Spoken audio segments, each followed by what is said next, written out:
Okay, hey Mike, this is filming the vibration I'm feeling from my phone. I'd imagine if you have a smartphone, you'll feel it too. Probably any phone will feel it. It's real subtle, but there's a vibration. So I'm gonna get real close so you can listen to the phone without it before I hit play. And it's so subtle. Literally, you'll see salt on my phone. I tried coins first, put a couple coins on there. That didn't help. It wasn't vibrating them enough, so I put some salt on there to see if they would move. Maybe very subtly, but I can barely see anything moving. But it for sure is vibrating. So I put it on top of this plastic container uh, to help you hear it some more, just to get an idea of what we're doing. So let's get real close. I'll shut up, let you hear it, and then I'll hit play.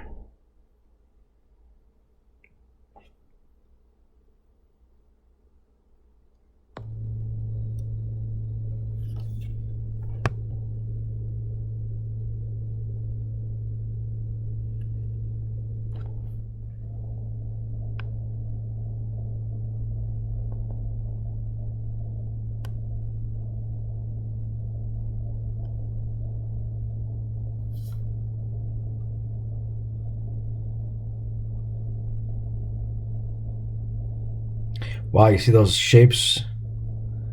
We're seeing magnetic flux.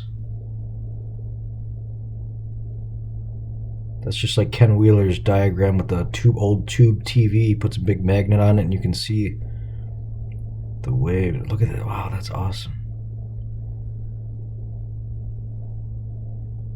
I wonder if it's doing it that well because of the vibration. I'm gonna turn the sound off in a minute, but I want to get it good.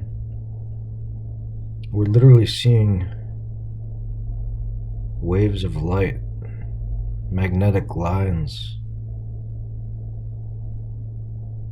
I set the phone down, the table down on the ground.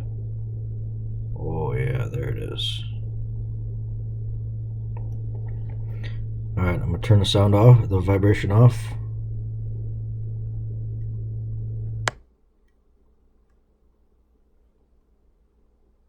Yeah, we still see the lines.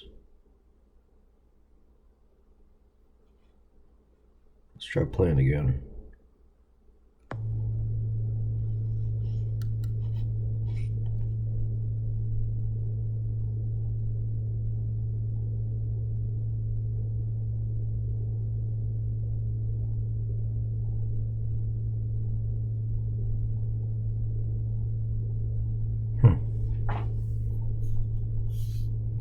Yeah, so it's vibrating real quietly.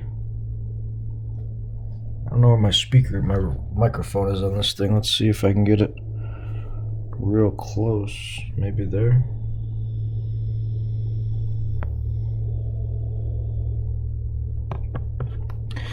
So it's a subtle vibration, but it is definitely vibrating. And the only thing that comes to mind, if you're correct, Mike, when you say 110 hertz is what they're finding in all these tombs around the world, listening to this with my ears, the vibration I'm hearing, the rumble, to me that feels like something that would keep the cells charged just enough. You know, what's a cell need to survive? It needs movement, energy, vibration. So hertz, however you generate it, whether it's the magnetic field of the earth and a pyramid on top of the earth harnessed enough, just the right shape to create a 110 hertz frequency, that frequency would keep those cells in that body. So say we've evolved ourselves, you know, anyone, not just all of humanity, but any one person evolved so much that they know how to perfectly astral travel, leave their body, and go on voyages for thousands, hundreds, millions, who knows how long of years, just go on voyages, and then they come back. So maybe they're living a whole nother mission on another planet or another realm, and then they want to literally come back into their body because they've, you know, spent so much time building up that body, what they eat, what they drink, how they live, how clean they are. That body is a good vessel for their soul. So if you work really hard to manifest and perfect your vessel, you're going to want to hold on to it. You're not going to want to just give it up and then start over again, because it does take a lot of work to take care of yourself. So quite possibly these beings, they're people like us. We're all consciousness. No one's better or worse. Some just work at things differently than others. So maybe these people work their butts off perfecting themselves through whatever means, and then they've realized they can go travel around the solar system and astral travel, go live lives on other planets while their body is still alive, and then come back into this body and work on this realm. So that's the perfect way, really. If you're, especially if you're like a business owner, think of yourself as a business owner. You just lay down in one room of your office and then all of a sudden instantly manifest on the other side of the world at one of your other factories, and just take your avatar body over and start talking to people. Say, all right, I want this done, I need that done, what's wrong with this, I'll figure it out. And then go back to the room and go to sleep in that factory, pop up on the other side of the world, and then pop up on the moon, and then pop up on Mars. It's so now that I'm saying this, I'm kind of questioning, were the pyramids really also built? Because I've been saying they're not built for mummies, for burials, but I think that's why we find some mummies in some of these tombs. These beings, in the higher realm, higher levels of existence, level 1, I call it level 1 through 5. We're in 5 right now, which is the lowest that I've been in. But in the higher realms, we took a lot of energy to perfect ourselves. We had to concentrate and focus our thoughts and emotions and make ourselves as healthy as possible. Maybe that's what's really going on. These people, whether they're the parasites, the out of balance ones, that would make more sense for them because they don't have the manifesting power that we do. So we, heart-centered, Christ consciousness reaching humans that are connected to God, that we want harmony, we have love in our heart, we can manifest instantly. Yeah, we've been programmed not to and taught to forget, but once we know how to do it, instantly whatever you want, whatever you think, you can manifest. So this type of technology wouldn't be beneficial to someone like that because we wouldn't need it.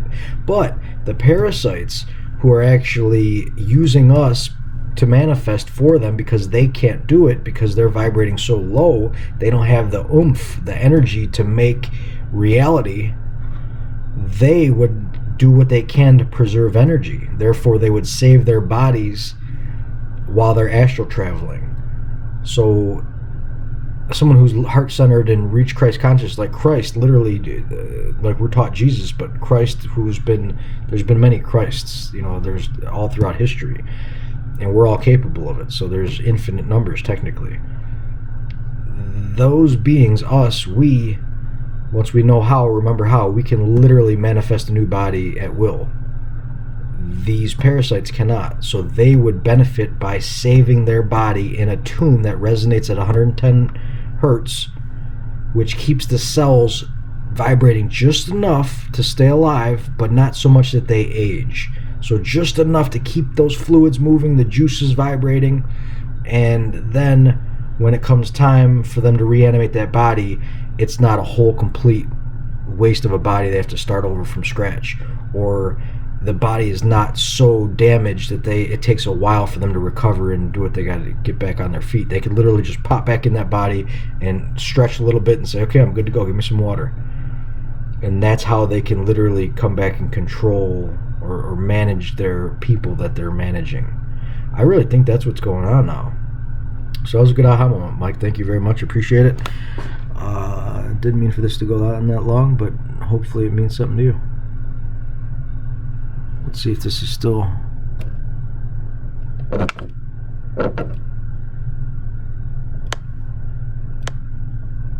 Yeah, I feel it vibrating on my finger. Can you hear it? I'll stop it, and you can hear it stop. There, it's off. Back on. I don't know, we'll see. But it does vibrate for sure. Try it with your phone or whatever device you want to use. Obviously on like a big desktop, it's not going to be enough power to vibrate the whole thing. But I truly believe that's what they were doing. They were building these chambers out of quartz, crystal, granite, diorite, whatever else they needed to harness the energy, almost like an orgone generator.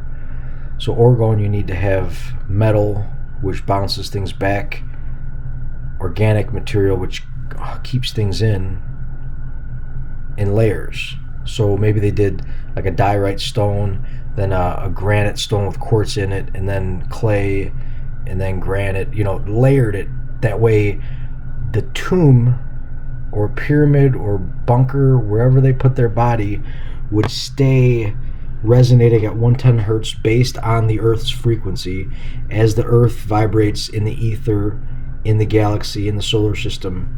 And then once the Earth reaches a certain threshold in the galaxy itself, like we cross the dielectric plane of the torus field and the vibration of Earth shifts all of a sudden, then that tomb shifts, therefore setting it like an alarm clock to wake that person up. So then wherever they are on the other side of the galaxy, hopefully they're paying attention because they're about to get sucked back into that body, because the shift went from 110 hertz to say 432 because the Earth changed, or 111. I mean, it could be anything above or below, but something triggers that body to be ready to wake up.